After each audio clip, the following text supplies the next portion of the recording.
الفضل YouTube channel میں آپ کا استقبال ہے۔ اس چینل پر روزانہ قرآن پاک کی ایک آیت تلاوت جماع ترجمہ اور مختصر تشریح پیش کی جا رہی ہے۔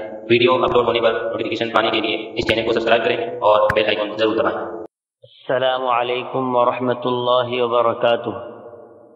میرے دینی و ایمانی بھائی اور بہنوں، سورہ مائدہ آیت نمبر 104 پیش خدمت ہے۔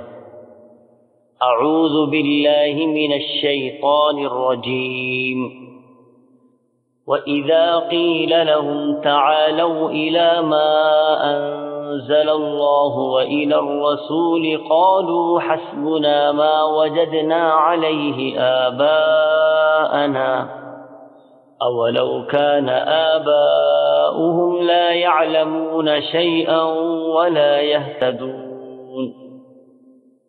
اور جب ان سے کہا جاتا ہے کہ اللہ تعالیٰ نے جو احکام نازل فرمائے ہیں ان کی طرف اور رسول کی طرف رجوع کرو تو کہتے ہیں کہ ہم کو وہی کافی ہے جس پر ہم نے اپنے بڑوں کو پایا، کیا اگرچہ ان کے بڑے نہ کچھ سمجھ رکھتے ہوں اور نہ ہدایت رکھتے ہوں۔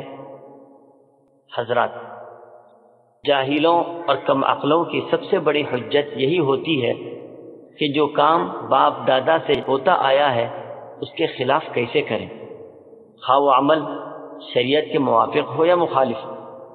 رسم پرست کفار اور اشخاص کی یہی جہالت ہوتی ہے، یہی فکر اور سوچ اور شیطانی استدلال ہے جس نے لاکھوں انسانوں کو معمولی سمجھ بوجھ اور علم و ہنر رکھنے کے باوجود گمراہ کیا۔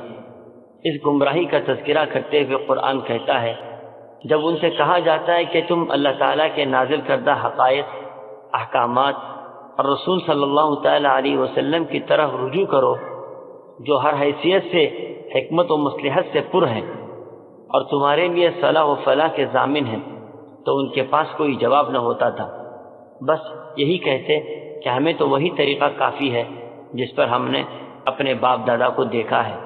ایسے جواب دینے والوں سے قرآن ایک طرح سے سوال کرتا ہے کہ کیا تم اپنے آبا و اجداد کی اندھے بن کر تقلید کرو گے جبکہ انہیں شریعت کا کوئی علم نہیں تھا، یا وہ غلط راستے پر تھے یا گمراہی کے راستے پر تھے اور ہلاکت کے گڑھے میں گر چکے تھے۔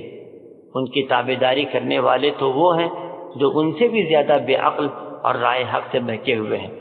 اللہ تعالی ہم سبوں کو گمراہی سے محفوظ رکھے اور صحیح دین پر چلنے کی توفیق عطا فرمائے۔ آمین۔ وآخر دعوانا ان الحمد للہ رب العالمین۔